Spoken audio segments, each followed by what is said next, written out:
So you are eating, let's say, 150 grams of protein a day. Mhm. You're hitting the gym, what, 4 times a week? Right, doing everything by the book. Exactly. You are forcing yourself to stay active. You're tracking every single macro in a spreadsheet somewhere. And yet, despite all of that effort, your muscle mass is still shrinking. Yeah, it is incredibly frustrating. It is. And your overall energy is just cratering. Like a workout that used to take you maybe a day to bounce back from now leaves you sidelined for almost a week. And then, you look over and there's a 20-year-old at your gym eating half that amount of protein, sleeping terribly, and somehow putting on 5 pounds of muscle a month. It's infuriating. And I mean, it's one of the most demoralizing experiences of getting older. But the standard response you get from the whole fitness industry is just this blanket, almost condescending prescription of, well, you just need to eat more protein. Which is the last thing you want to hear when you're already doing exactly that. Right. So today, we are going into a deep dive on the cellular evidence showing why that specific piece of advice isn't just, a little bit off. It is actually biologically impossible to work on its own as we age. It really is a complete misunderstanding of older biology. Yeah. So for this deep dive, we're pulling insights from a breakdown by the YouTube channel Wellness Wonders 1024. It's called Forget Protein. This mineral rebuilds muscle faster after 60. And we're pairing that with the research text Magnesium, the silent architect of muscle recovery after 60. Both really fascinating sources. They are. And the mission here is to decode these hidden cellular signals your body actually needs to rebuild muscle. Because, and this is the big takeaway, your body isn't broken. No, not at all. It's not just getting old. It is literally missing the spark plug required to turn that protein into tissue. Yeah, we have this really bad habit in the fitness world of treating the human body like a simple math equation, right? Like calories in, protein in equals muscle out. The vending machine mentality.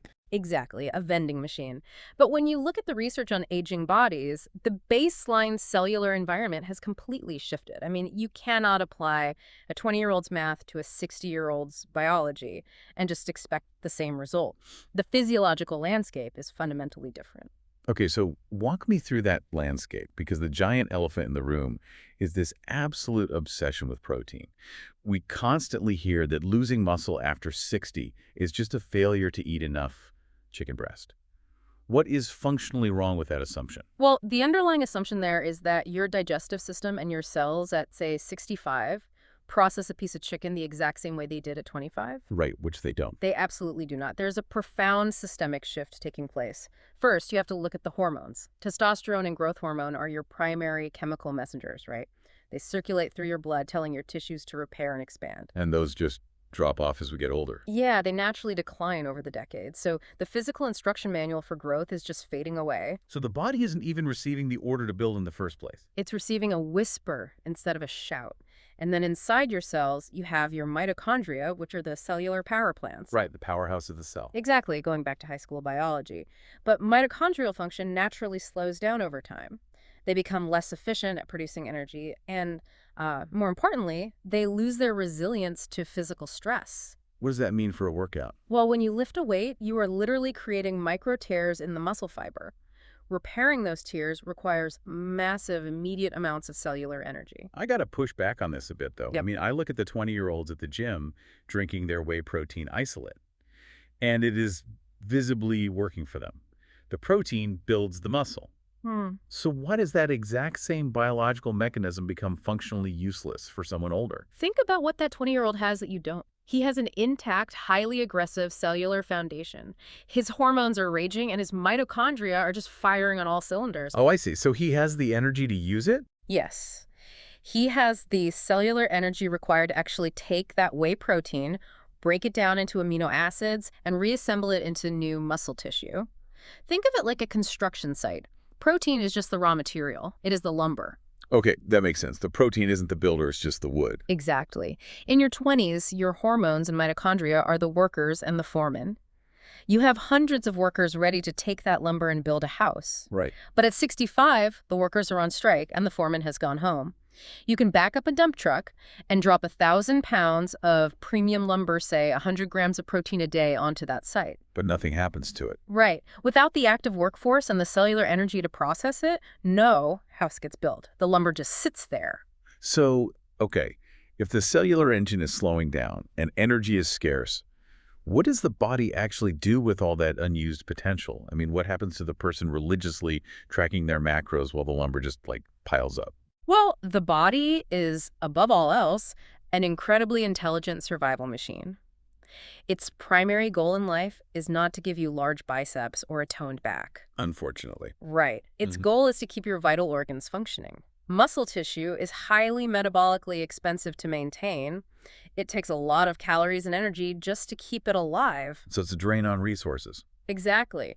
So when the aging body senses chronic stressors or energy scarcity, it makes this ruthless calculation. It abandons growth mode and locks into what we call preservation mode. It just hoards energy. Yes, it treats your muscle as completely expendable, stripping it away to save energy for the heart, the lungs, and the brain. It sounds like the check engine light coming on in your car, but we mistakenly interpret it as this, like, game over screen. That's a great way to put it. And it creates such a vicious psychological trap. You know, you go for a hike, you feel this unprecedented fatigue, your recovery takes 4 days, and your mind just rationalizes it. You think, well, I guess this is just the inevitable reality of aging. Right, you just accept it. Yeah, you stop taking the stairs, you sit a little longer. We mistake a biological adaptation to energy scarcity for just being lazy or old. But what's fascinating here is that muscle loss is not a one-way street. It's a continuous dynamic dialogue between your brain, your gut, your hormones, and your cells. So it can be reversed. Absolutely. The physical decline you feel is just a response to the signals the body is currently receiving. If you change those signals, if you prove to the body that it actually has enough energy to thrive, you change the response. It will come out of preservation mode. Which brings us to the core of this whole issue.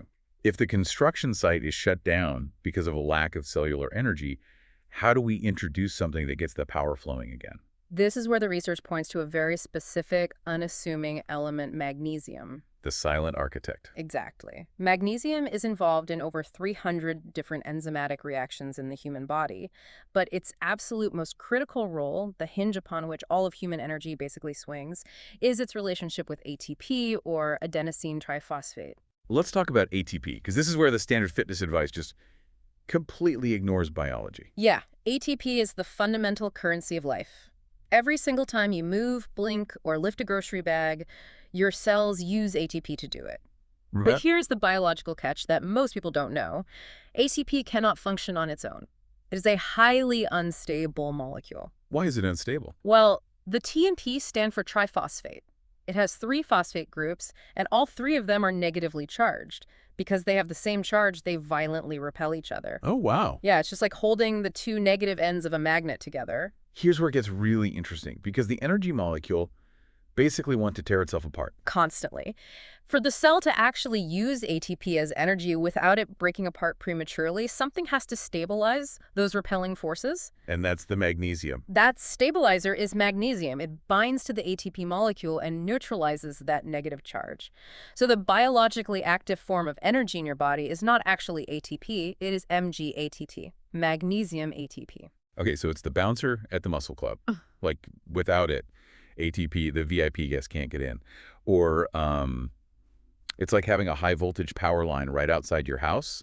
The electricity is technically there, but if you plug your television directly into the power line, it explodes. Exactly. Magnesium is the transformer on the telephone pole, stepping that raw power down so you can actually use it to turn the TV on. That is the perfect analogy. Without adequate magnesium, your cells simply cannot synthesize protein. They can't repair the microtears from your workout. The energy is just inaccessible. Right. You just get that permanent, bone-deep, worn-out feeling because the power never actually makes it into the house. Look, I gotta say, anytime someone tells me there is a master key or a hidden miracle mineral, my scam radar immediately goes off. Sure, understandable. If MgATP is literally how human energy works, why on earth is the fitness industry just yelling more protein? Like, why isn't magnesium the #1 thing sold in every supplement store? Walk me through why this isn't just another wellness fad. You just have to follow the commercial incentives. Magnesium is a basic, unpatentable earth mineral. Meaning anyone can get it. Right. It is incredibly cheap to source. No one is getting rich selling magnesium. The fitness industry, on the other hand, is built on selling highly marketable macronutrients. Proteins, pre-workouts. Specialized carbohydrates, exactly. Because you can build massive lifestyle brands around them and sell them in these $80 pubs with flashy labels. It is infinitely easier to sell the visible bricks than it is to sell the invisible mortar holding them together. Wow, yeah. So we fix the energy supply, we get the transformer working. But what if the body is still actively destroying the muscle we are trying to build? How does magnesium stop the body from tearing itself down? That brings us to what the research calls the recovery triad. Because recovery is a multi-system process. It doesn't just happen magically because you sit on the couch. Okay, so what's the first pillar? The first pillar of that triad is inflammation. As we age, our immune system gets a little overactive, and low-level chronic inflammation tends to linger. It just sort of sticks around. Yeah, it smolders like a fire in the muscle tissue long after a workout is over, and it actually chips away at healthy tissue. Magnesium acts as a powerful cellular anti-inflammatory, physically cooling down that smoldering fire so the tissue can finally rest. Got it. Let's move to the second pillar of the triad, the nervous system. Mm. Because, our culture totally glorifies the grind. Oh, absolutely. We think recovery means jumping into freezing ice baths and pummeling ourselves with massage guns while we just completely ignore actual physiological rest. Biologically speaking, when you are in a sympathetic state, that fight or flight mode, whether it's from a brutal workout, a freezing ice bath, or just, a stressful email at work, your body pumps out cortisol. Stress hormone. Right. And in a high cortisol state, your body acts like a wrecking ball to your own muscle tissue. It actively catabolizes or breaks down the amino acids in your muscles to flood your bloodstream with quick glucose. Wait, really? It dissolves muscle for sugar. Yes.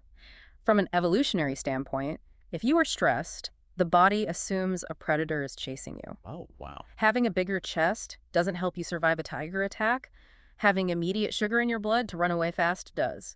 So the body prioritizes immediate fuel over long-term building. So how does magnesium stop this wrecking ball? Magnesium is the biochemical key that unlocks the parasympathetic nervous system, the rest and digest state. It does this by binding to GABA receptors in your brain. Okay, so if I'm visualizing this, GABA is essentially the brain's brake pedal, and magnesium steps on that brake pedal, flooding the nervous system with calming signals to relax the muscles and dramatically lower that cortisol. Precisely. Without sufficient magnesium, that GABA brake pedal is completely worn out. Your nervous system stays revved up in high gear. You are constantly producing cortisol. And you can never relax. And if you are stuck in high gear, that directly impacts the third part of the recovery triad, deep sleep. Which is critical. You can be unconscious in bed for 8 hours, but if you aren't getting deep, slow-wave sleep, nothing is actually repairing. If we connect this to the bigger picture, the vast majority of actual muscle repair, the physical knitting together of those torn fibers, only happens during deep, slow-wave sleep. It's a very specific window. It is a highly specific biological window, and if you lack magnesium, your GABA activity is stunted. Because your brain can't hit the brake pedal, your sleep architecture becomes incredibly shallow. So you're asleep, but not really resting. Exactly. You never drop into that restorative slow-wave phase.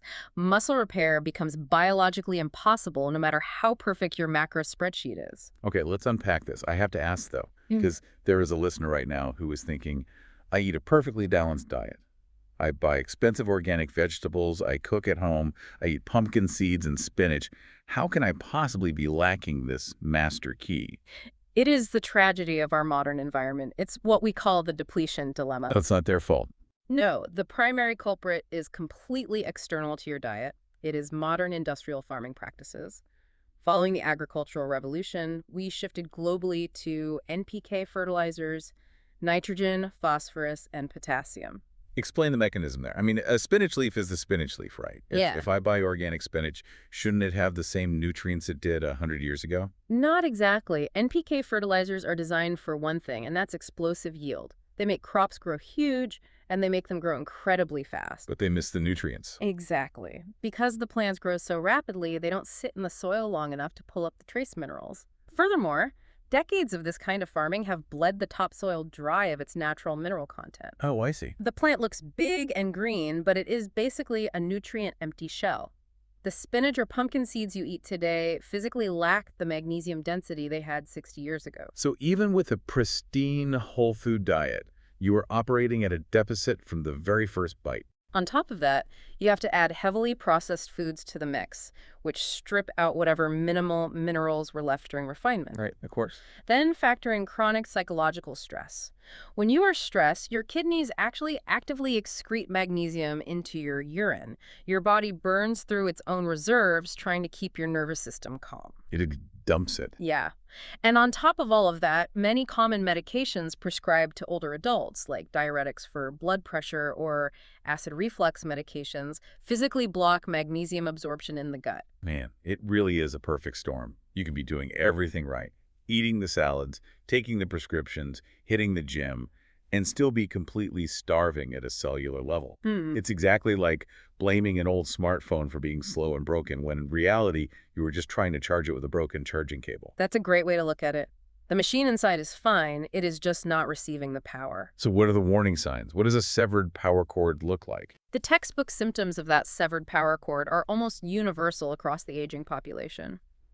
You see unexplained tiredness during the day, random nighttime leg cramps, general irritability, and a classic one, waking up at 3 a.m. with a racing mind and not being able to fall back asleep.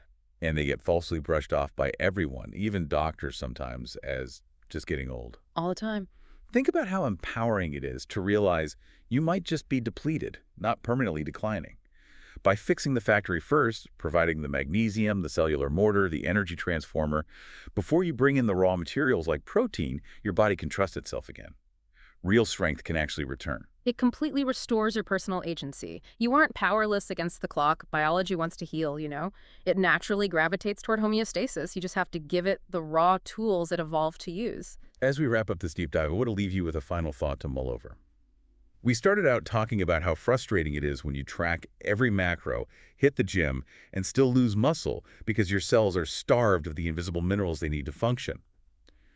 But if an entire generation's muscle loss is being artificially accelerated by soil depletion and chronic stress, and we just mistakenly accept it as normal aging, what other inevitable signs of aging are actually just environmental mismatches? That's a huge question. Right. Are things like joint pain, brain fog, or fading eyesight strictly the result of a ticking clock?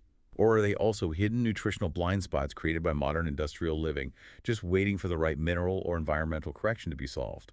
Something to think about. Keep questioning the standard advice.